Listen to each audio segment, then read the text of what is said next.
I realized on the previous episode I didn't finish the story on like our grandpa's health. So I was like, maybe the conversation just like completely went to the other story. But my grandpa's fine. Now he's fine. He's out of the hospital. He's at the house now. And from what I know, he's doing good. So it's good. But there was a lot of things that I left out. Like when I went to go see him. I went to go see him. I seen him 2 times. Yeah, like 2 times I was in there. I was in there like the first day I was in for a little bit, and then I was out and in a little bit like that. Because I had to keep going to see my mom. But after they transported him to the hospital and we went to go see him for the final day, and we basically went to go say our goodbyes because we were going to come back. Everybody had like 15, 20 minutes probably. And all my aunts went in. And then when all of them went in, the last one that went in, she looked at me and she said, "You want to go in?" And I was like, "Yeah." You know, even though it's weird because, like, I don't know my grandpa like that. I've heard stories about him, but I don't know him like that. So I know him. I met him before, but I don't know a lot about him. But I'm like, at the end of the day, it's my grandpa. So I'm like, yeah, of course. Like, why wouldn't I, right? So I'm like, she's like, okay. She's like, I'll walk you. So she could only walk me to the door because they were strict there too. They were like only one person at a time. And the guard thought that somebody else was in there. But after we explained to him there's nobody in there, then he's like, okay, go. So I was basically looking for the room, and after like some light searching, I found it. And then I stayed there with him. And he was the private room? No, we were in a big room. Like this now when he was in the clinic, he had his own room. And he had a shower and a bathroom and a sink all to himself. And now that we were in the hospital, you were in a huge room. And there was probably maybe 8 patients in there. And they were only separated by curtains. 8 patients and one person visiting each one?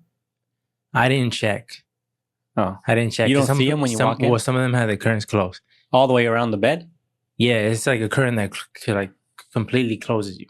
Oh. So some of them had it closed, and then I'm not peeking that much, right? Because I figured if it's closed, first I wanted to check because there's 8 people in here, or 8 beds. So I was just I'll see if I see him, and I did see him. He was the very last one.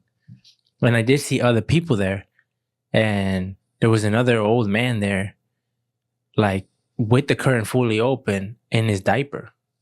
Like naked? No, he wasn't naked. He was in his diaper. But other than diaper? Oh, he had a shirt on. Old man shirt with just one diaper? Just with his legs spread out. And I'm like, oh damn. I'm like, oh. What did they do to him? I don't know what's wrong with him. Yeah. I don't know anything, but I'm like, whatever. I'm on my business.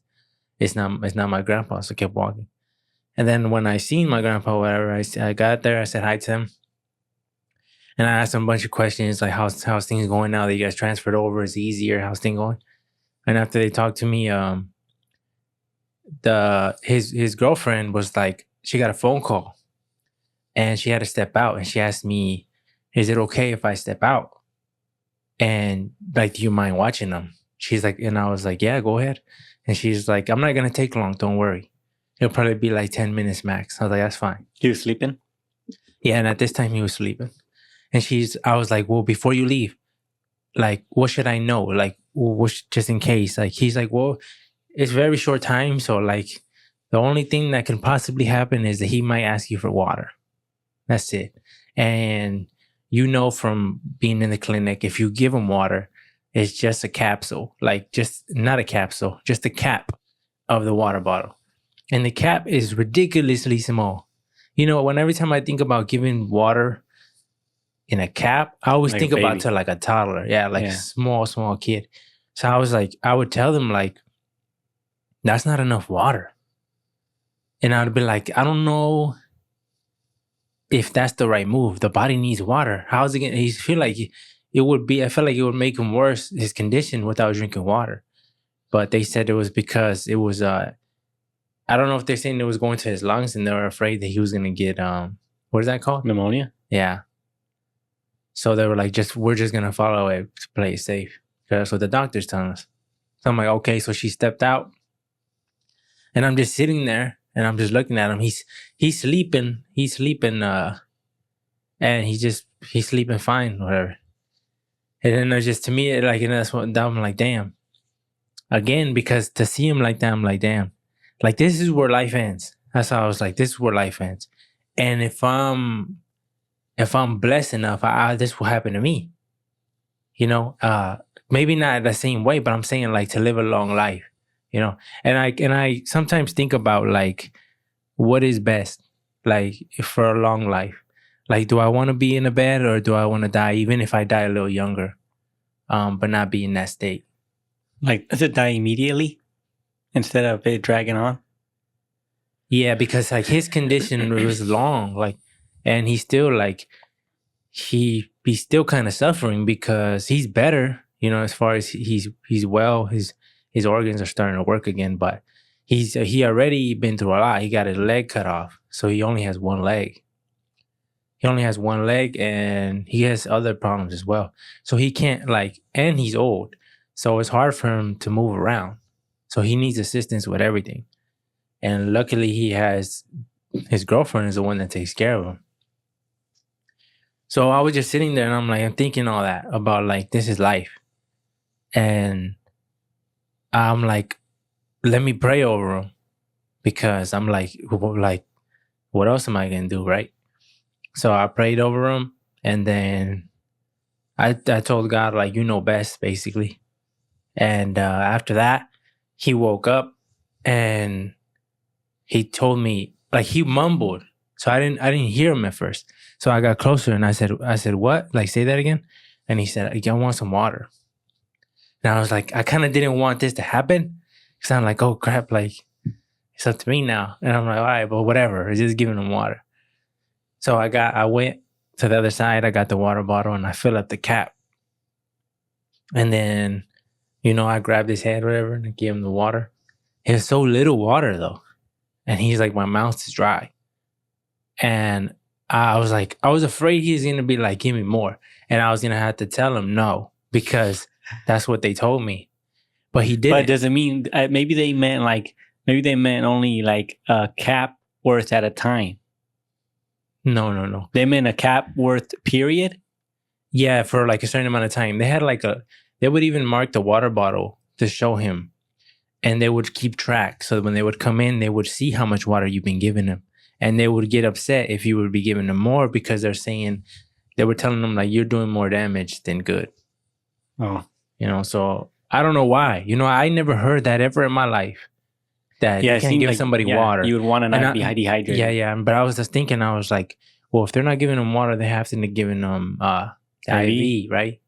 They have to, or else he's going to die, right? And they were. So I guess that's how they were keeping him hydrated. Oh. But still, like, I think being in a bed, I was like, damn, like he's been in a bed. She said when I got there, well, when I left, he was in the bed for like already like 10 days. Just in the bed. What type of water was it? It wasn't no brand that we see over here. I don't know what brand it was. Oh. So it was just regular water then. Yeah. It wasn't like sparkling or nothing. Yeah. It was just normal water. And I just gave him the water or whatever, and I sat there and I talked to him for a bit. I'm like, how you feeling? He's like, better. And I'm like, that's good. And I told him, like, hey, we're going to leave. So I'm just here to say goodbye, because I'm going to leave. And he's like, oh, it's fine. It's okay. I'm okay. I'm better now. All right. And then the girl came back, and she came back, whatever. I talked to her for a little bit. And then I'm like, well, like I was like, this is goodbye for until I see you again. But I told him, because he was awake, and now he was talking to me and the girl now. So I told him, don't worry, God's going to help you. And when I told him that, it seemed like it cheered them up. And I said, God's going to help you. Don't worry. And he said, yeah. And then I told him, take care, whatever. I gave him a hug. And then I went around and I gave the girl a hug too. And I was like, I told her, thank you. And then I told her, thank you for taking care of my grandpa. And because I'm like, yeah, like I think like it's hard to take care of somebody like that. And it's like, and I know because of our little brother. And he's an old man now. And she's a lot younger than him. I think she's but like 20 years. So she's a lot younger. So she takes care of him, like feeds him, clothes him, and everything. And I'm like, that's a lot. It's just her. Like nobody, yeah, it's just her. She has sons, but I don't know. But I don't know if they help her. I don't think so. So she just manages that. She told me like, well, she's like, I don't like leaving the hospital. She's like, because this is what I'm doing anyways. You know, when we're at home, even when he's at home, I'm still helping him shower, still taking him to the bathroom. I'm still doing everything. So I'm like, damn. And I'm like, it takes a lot, right? Because who's going to do that? Not a lot of people would do that. So I'm like, she must really love him. She has to love him, right? Or something. It's either, Right. it's like, I would think like, if I were to think of a woman to do that for me, there's only two possibilities that she'd be doing that for me. Like taking care of me, wiping my ass, do all that. If she loved me like crazy, or For I the was paper. paying her. For the paper. There's only two reasons why. If I was paying her, or she loved the heck out of me. Well, there's a lot of like stuff going on. I don't know. You hear a lot of things. There's a lot of rumors, but to me, rumors are rumors. So I pay them no mind. Because there's a lot of people that can just be talking. Until it's confirmed and official, then I will give my input on it. But off of rumors, that's not me. Like, so I always just stay quiet whenever I hear somebody talk about, oh, this person is doing this or that person doing that. So no. You think we're gonna be behaving the same way when we're older? Because if you think of like, if you look at strictness, like seems like late, like in the 90s, like us growing up, all the parents were way more strict. Curfews, 9 o'clock, don't hang out with this person, do as I say, this and that. And then now seems like the parents now that like people our age are parents, they're more like they're less strict. They're more like, let's be cool parents. Like they try to be like their friends. Like nowadays. You're saying it, or like you're saying like, so I'm saying like us as old people, you see how we view old people, we'll be like, oh, this old people talk a lot about the same shit. Like we'll have a conversation about the same shit. I think there will be time. nah, I think it'll be differences. Because it's such a big ass difference, big ass leap. And just the way we talk, the things we like, the things we do, like technology, everything has changed us. So like my grandpa doesn't know how to work a phone like that. He doesn't know. Do you think that technology will advance past the time where you don't understand anymore? You know how that you hear these people say, like our grandpa, I don't know how to do that. Like, hey, like, I don't really think so. Not to me. I mean, it's possible. It's definitely possible. But me being who I am, and I'm always like in tune, and I'm hella interested on technology, on where people take it, stuff like that. I think I'll always have a sense for technology. Always. I don't think it would completely leave me in the dark. Even as an old man? Even as an old man. I don't think that'll happen to me. Maybe it'll happen to you. Where the kids are like, they're teaching. I think they will still teach me things like that, but they'd be like, hey, you have heard the new whatever? I mean, the as far as like what's going on in the days, like, nah, I wouldn't care. But I think it's like, when I think of me being an old man, I think, well, it's hard to say because I don't think anything will change. I think me as an old man will be even more calmer than I am now. Because I would assume that I'm going to be even wiser because I've lived longer. So, and I just want to live cool and peace. I don't want no trauma. I don't want nothing. Like, I just want to chill and enjoy my life for as long as it is. That's it. So I don't know. What do you think? I think you might be like, and this is just off like whatever, I think you might lose patience quicker. As a grandpa? Yeah. Like if I had a guess of something that was going to happen to you, like if I had to think of you as an old man, I would think of like, you'd get a lot angrier faster. Like your tolerance for stuff would be cut. Even if it's a little bit compared to what it is now. Yeah, I think my patience has gotten better. And maybe you get that from my dad. My patience has gotten better from me being in my early teens, early 20s. Has gotten better. But there's a possibility it might get back worse. Because there's times where like, because I mean, you're pretty level-headed, but there's times like if you get mad, you're going to get mad. And that's how I am too, though. But I feel like if you had to compare on like how quick it is to trigger me or how quick it is to trigger you, you get triggered faster than me. As far as just like on normal life stuff, though, I think when it comes to like somebody insulting us, maybe I'll trigger faster. Yeah. When it comes to like that confrontational, like I think it would trigger me faster. I always be thinking about freaking, is it worth going to jail? That's the last thing that comes to my mind. Even if it's something minor, even if it's something like someone said something or did something that could have been seen as like, oh, it's kind of fucked up, like he should have asked, or like he did, like let's say somebody just like, you know, how I have places where I park cars, right, where I work on them they belong to me, like they're mine, right? But if somebody pulls up on it and uses it without asking, seems like that's kind of rude because they're mine, right? Yeah. Whereas like some people will get really upset. Like I remember when I was working at Watson, I was nobody. I was like fresh. So no, like everybody told me what to do and I would do it, right? Management wise, they would be like, hey, do this, and I wouldn't question shit. I would just do it. They told me, hey, we got an oil change. It's a waiter. So try to knock it out as soon as you can. And I'm like, well, I don't have no spot. My spots were full. So I don't have no spot. And he's like, go ask Jacob. What, you know, I don't know I forgot what the dude's name was, but he's like, go ask Jacob and see, because his hoists are empty right now. He's got 2. Both of them are empty. Go ask him, see if you can do one on his. So then I go over there and I say, hey, they told me if I can do, no, I just told him, hey, can I do an oil change in your spot? And he got triggered. He got mad, started yelling at me. He was like, what the hell? He was like, oh, he said, so, okay. He's like, you don't think I need to make a living? And I was like, I didn't know what. I was like, why are you yelling at me for? Like, I didn't know I was saying something rude.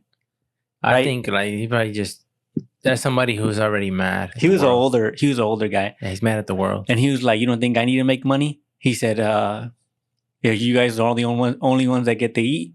He said, I don't got no work. You don't think I'm going to pull anything in? And I was like, they told me to come ask you. I don't know. They told me to come ask you. And then he stormed off. And I went back to the manager, and I was like, well, he got mad. So I don't know. You want me to put it there or no? And he's like, yeah, just pull it in there. I'm like, all right. So I did it.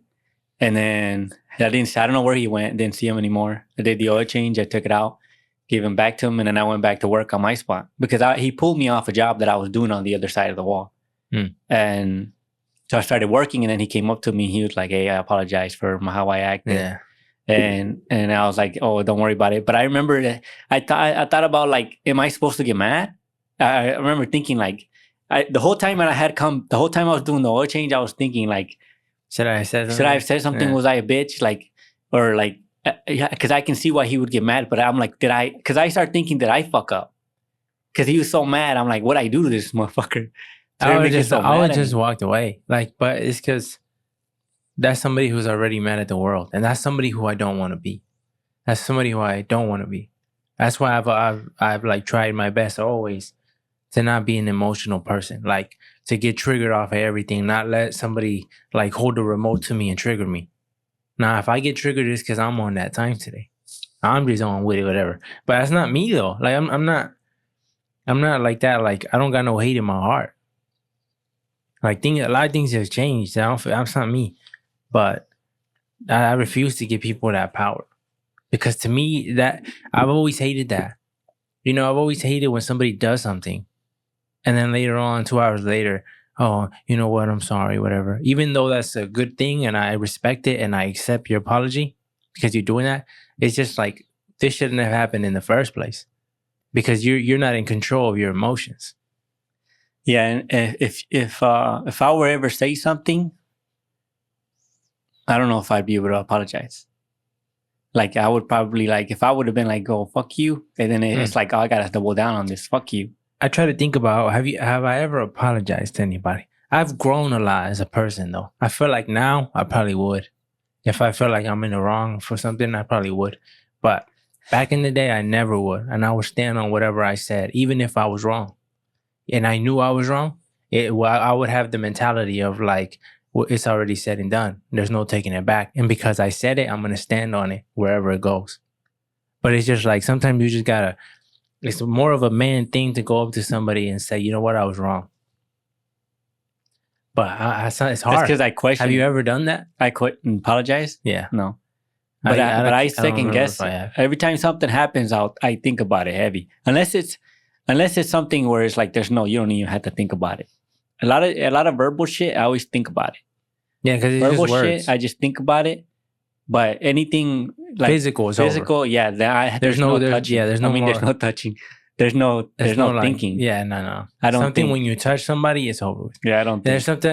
I think about it like I was speaking to our cousin about it. I was like, I'm very overprotective, like when it comes to like my family. So it's like whenever I'm pretty sure like a lot of people are like that, in the world.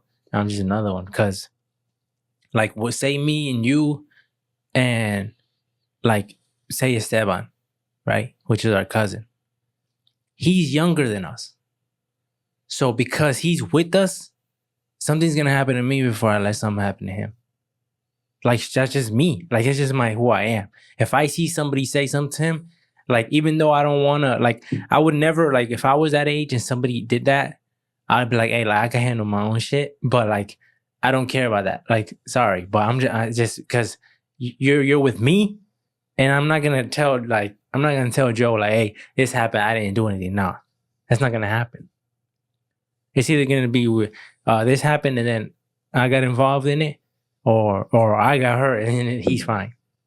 Or we all got fucked up. No, we all got fucked up, yeah. And especially, I was telling her, especially if it's a woman. Like I have zero patience and tolerance if you do anything to my sisters or my mom. Zero. I don't care. Like there's certain things that I won't allow. Any like if you disrespect, like somebody disrespects you, it's a little different because you're not a little boy. Like you're older than me, so you could handle yourself. But like my sisters might let some things slide, not me. Like nah. Especially if it's something physical, like you said. Even if it's a push or a shove or a light tap or something, no. There's no tolerance for that. That I wouldn't think about nothing. I don't care if people are like, what the hell are you doing? Like it wasn't even like that serious. I don't care. There's zero tolerance when it comes to the women. It seems that's a more of an old-fashioned thing. Huh? Like you don't see it that often anymore. Where it's like just because there's a lady with you, it doesn't matter even if she's not your lady, just because she's a lady and she's with you. Yeah, that's how it was when I was in Mexico. I was like, it was me like traveling with all my aunts, and it was like 4 or 5 of them. And I don't know why I just have negative thoughts. But I always like, your thoughts are just your thoughts. So I just ignore my thoughts, but not negative as in like, oh, I hate myself, but negative as in like, if this happens, I'll do this. If it's like, I'm always on watch. I was like, if nobody's touching my aunts in my head, nobody. I don't even care if I'm I don't care if this leads to my demise, but nobody's going to touch my aunts. And it's just a certain thing that I have. It's like, because I can't allow that. It's just to me, like, there's certain things that are worth dying for. And to me, it's like, even though I know, like, I got people at home, like Alex needs me, but it's like in the moment, I just can't allow certain things to slide. And I don't know if that should work past that, but I don't think I ever will. That's just me. It's like something about like it's pride in your like people, in your kind, in your clan. It's basically your clan, huh? Your what was it called in Game of Thrones? I didn't watch it. Oh, your house. Yeah, the game, remember? Oh, I don't remember. It was like the house, your house. Yo, it was your family. last name. It was just last name type stuff, yeah. It's your last name, and if you just something about when you're walking around with your family, huh? Yeah, it's just because I always feel like women, like you're supposed to protect women at all costs. It's almost like it seems like it's worse. Like if I had a girlfriend and somebody called me a bitch, it would be a lot worse for me in my eyes than if you called me a bitch when I was alone, because you just called me a bitch in front of my woman, like that. So it's like, so it adds a little bit of spice, huh? And if you're in these streets saying dumb shit, like keep that in mind. If you're with somebody and he's with his wife and he's a real dude, he's probably gonna feel the same way because you said something. I could have let it slide, but now because in front of my wife, it's different. Yeah. What people always say, huh? Like you can't get beat up in front of your wife. Like how much, like if you were to say, let's say it was from a neutral stance, let's say it was a 5. What he hit, how much does it scale up if your wife is there? How much does it scale up? Like almost 2 points. Oh, okay. So it's not major, like, oh, I'm going to kill you now. No. It's just like the odds of you having to handle it. Yeah, it just increases at 2 points. Yeah, at least it being some type of confrontation. The likelihood of it becoming me responding or even becoming physical has increased.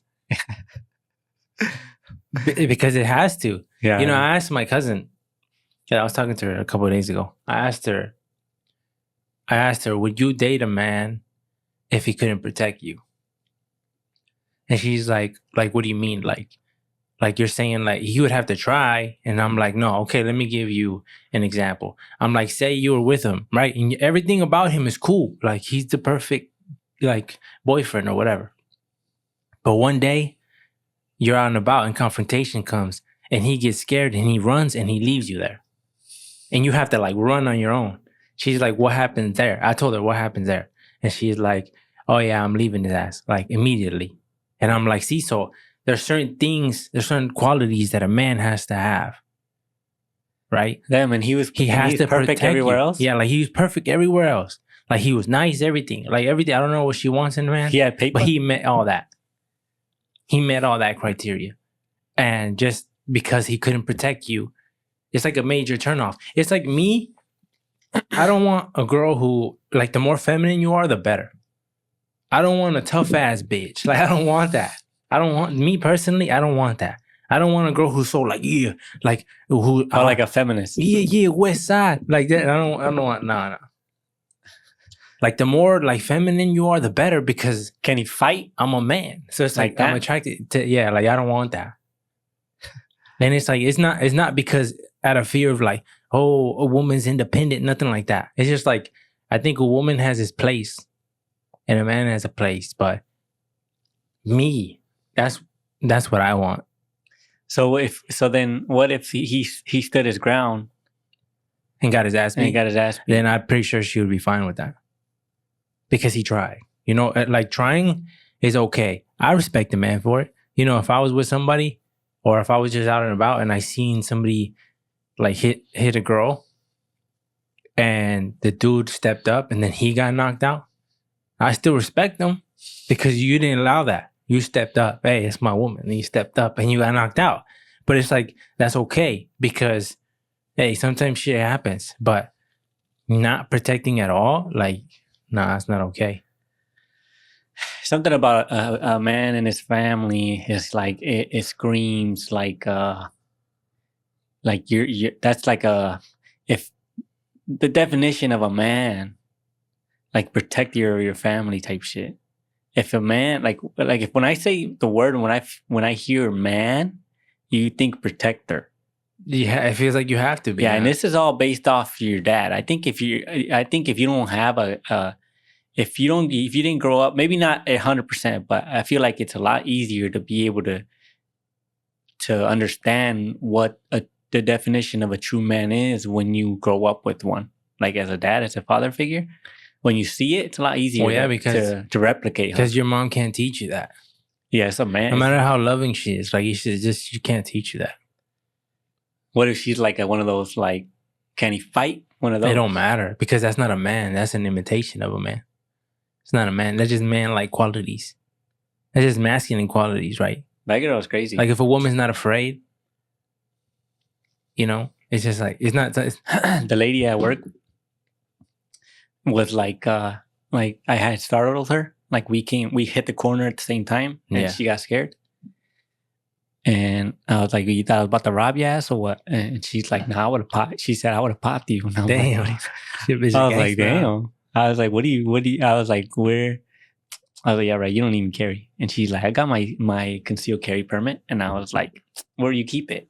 And she's like, "I'm not telling you." And I was like, "Where?" I told her on the hip, and she said, "No." On the leg? I said, on your leg? She said, "No." I was like, "This in here?" And she was like, "No." And then she opened her purse. Yeah, it's always the purse. Yeah. And she had a little. It's the purse or the leg. It seems like, right? I don't feel like women carry it on their hip. Seems like more men carry it on their hip. Yeah, it seems or on their backside. In their purse is like a like it's just because it's easier to carry. I just around. don't like that though. The purse can be stolen though. Yeah, and the purse it seems like or it's the bag. If you're a man, because some men keep their gun in the bag. I wouldn't do that. Like you still gotta unzip and grab. Like and when you carry a bag, like it's a telltale sign for me. Like you probably have a gun in that bag. You know, so it's like I would never think women. It's obviously like we're the preferred place for women to carry their pistols and their gun in their purse. That's what I would think. But I would never think like, oh, that girl has a gun in her purse. I never think that. You wouldn't think that about any woman, huh? Yeah. But yes, but they be carrying it. And they should though, because it saves them. Yeah, that's why I'm like, oh, you're scarier than I thought. Just be carrying like that. It's just. There was this video of I think it was a man. He was in a different country with his wife, and it seems like he was on a train. And the guy he was talking to said, "You're more healthy than your wife." And he's like, like what do you mean by that? And he laughed, and he's like, "No, tell me." He's like, "Tell me, what do you mean by that?" And he kept like pushing at him, like, what did you mean by that? And he's like, "Well, she's fatter than you. She's a lot fatter. Like you're healthy, and she's not." And he got mad. He's like, "That's rude." He told him. He's like, "No." He's like, "No, my friend, it's no rude." I don't think he was trying to be rude. He's like, "No, I don't think you understand. That's rude to say that about my wife. That she's big, right? Like that's rude." And then he just let it be, right? But it's like, see, that's what I'm talking about. Like to call, like maybe because he's from a different country. Like I don't know. It might not be meant. It might be said in a way to insult you, but he just told him like he just stopped talking to him. But I'm like, damn, like not when his wife didn't say anything, she just stayed quiet. But maybe he didn't mean it. Like maybe it's maybe weird. He didn't mean it like that, but it was rude to say that. Yeah, it's rude in America, but maybe wherever the hell they were. And that's what I like. That's what I like. Like if I was married, I would tell my wife, hey. When it comes to men, don't say nothing. Don't say shit. Don't say nothing. Don't try to like yell at add your 2 cents. Yeah, don't say nothing. Just absorb information. Observe and report. You're a security guard. Just do that. Tell me, and then I could go assess the situation. Because like it makes shit a lot worse if because I think that's what women gotta understand too. Because a lot of times you put your man in danger. Right. Or you escalate the situation. Yeah, like, I'll go kill my man, whatever. And then you do, and then that guy shoots him. And it was over what? A parking space? Yeah. Over what? Because he said something slick. You know, and it's like you really gotta Cheeto bag. Yeah, you gotta like really think about stuff. I always think about thinking my people are not expendable. Like I would always consider everything. Yeah, it's because it's not worth it. And if it's everybody always wants to get their 2 cents in or scream at somebody or whatever. It's not worth it. Yeah, because it's like if he says something, like if a man says something to my wife, that already goes up like 3 points, right? 3 points. But if you touch my wife, it's a 10. It's there already. If my wife says he touched me, he shoved me, oh, okay, now I'm gonna shove his ass, and even worse. Like, because it's a 10. Once you put your hands on my wife, if you have now turned a situation into a verbal situation, it's a physical situation now. Now I got to put hands on you. I don't care. It's either it's win, lose, or draw. It's a fight now because you just touched my wife. Like, and as a man, I would never touch another man's wife or anybody's woman, ever. Ever, right? Even if she's saying all this shit to me, I would never put hands on her. And you can die behind that shit. It's because it would just escalate. Yeah, and it's like, for what? I don't get no pleasure or anything from like proving a woman wrong or whatever. Because you don't hold that weight to me. It's the man who holds the weight. When it's a man, okay, you could try to one up the man. But for a girl, I'm already up. Like, because this is not, it's like, what do you call it? It's like a lion talking to a goat. Or a sheep. Like, you have nothing. But when it's two lions, then of course they're going to scream at each other and attack each other. So I think like people got to be cautious about that. Thank you for listening to the AB podcast. You can follow us in the links below. All our social medias are linked there. If you want to buy some merch, the merch that we're usually wearing in the podcast, you can buy it as well. The link will be below.